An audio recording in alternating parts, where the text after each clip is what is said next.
League of Legends is a game that has been in my life since 2014 and has taken up more of my time than any game I can think of, both on and off the Rift.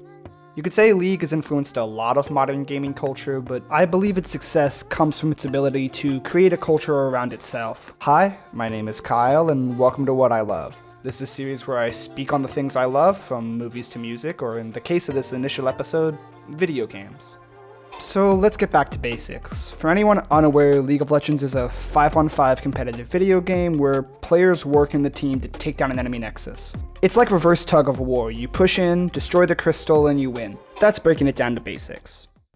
To fully understand every facet of the game, you'd probably need to make it your full-time job, and people do just that. While League of Legends didn't invent the concept of esports, it was the title that introduced me to the concept way back in 2014. This is where League has focused its culture for years and still does to this day. League of Legends isn't meant to be simply a pastime, but something more in line with traditional sports. It wants to be something you can play with your friends, but then you come home, crack a beer, and watch the professional teams take to its limit. For me, this is really where I fell in love with the game, even in the times where I was too tired to actively play it. As I took breaks over the course of nearly 10 years with the game, I'd always find myself keeping up with the sports side of the equation. That's because outside of the off-season between November and January, the League esports scene is constant. Regional leagues last most of the year and are held all around the world, meaning no matter where you are, you'll have a league to watch and follow. This keeps League in a player's mind even if the game isn't something they're actively playing, and allows a veteran to engage on and off with the game itself, but still stay actively involved in the wider community of League. This is a great time to speak on League's monetization, because while it's firmly a games-as-service system, it does hold some features that make it more accessible to long-term players. Mainly, it's functioned for most of its life without the fear of missing out. In an effort to keep up engagement, many games have found their way to the Battle Pass model, a system of unlocks a player works through in a given amount of time, usually paying for a premium experience and shinier, prettier unlocks. These unlocks are typically one-time only though, and if you weren't playing during that cycle or simply didn't progress far enough in the pass, those cosmetics are gone forever. This creates a cycle of FOMO, or fear of missing out, as players are drawn back to play not because they particularly want to, but because they feel like they must.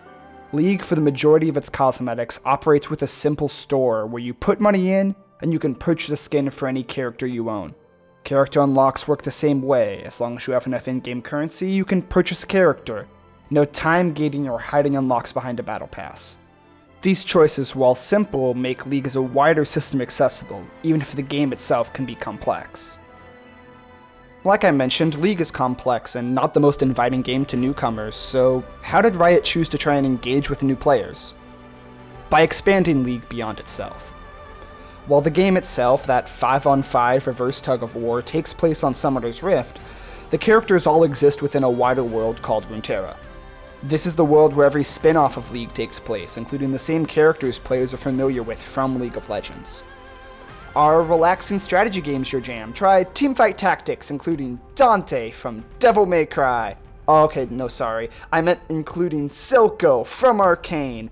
Okay, that was true, but we'll get to Arcane. Teamfight Tactics, including nearly every character from League of Legends. That's better. While most Runeterran projects developed by Riot follow League's mold as online, multiplayer-focused experiences, from card games to soon-to-be fighting games, one aspect of League's ecosystem that has expanded beyond the core universe even further is Riot Forge. Riot Forge allows new players, those who wouldn't want to experience a multiplayer environment, to engage with the culture from the comfort of solitude. Games like The Ruined King work to develop an ongoing story that was then expanded upon through League of Legends itself, while upcoming projects like Song of Nunu or Convergence act as side stories, following specific characters within the larger IP. Speaking of the larger IP, let's talk about Riot's largest expansion, one that took the world of Runeterra outside the confines of video games. Let's talk about Arcane. If you haven't heard of Arcane, I'd be surprised. For most people outside of the video game space, I'd even assume it may be your introduction to League of Legends as a whole. And it's a hell of an introduction. I won't make a full review because honestly Arcane may get its own episode in this series, but in a nutshell, Arcane uses the characters League created to tell the story that it can't. A focused narrative that develops these figures beyond what you can do in a multiplayer-focused game. That's what I believe the strength of Riot's expansion of Runeterra is. Focusing on the characters and the world they inhabit rather than making League of Legends 2. Hey, what about me? Okay, you only sort of count as League 2, so you get out of here. Go. Get. Okay. To close, I believe League of Legends has developed itself further than the game it was created as in 2009. Of course, the game has evolved and changed in that time, expanding from an initial 40 characters to over 140 at the time of writing, but its true expansion has gone beyond the 3 lanes of Summoner's Rift. League has made itself not just a force in gaming culture, but a creator of culture within itself. If you're tired of League, you can relax and watch Arcane on Netflix, or open Twitch and YouTube to watch the latest match in your regional league, or if you're lucky, the World Championship.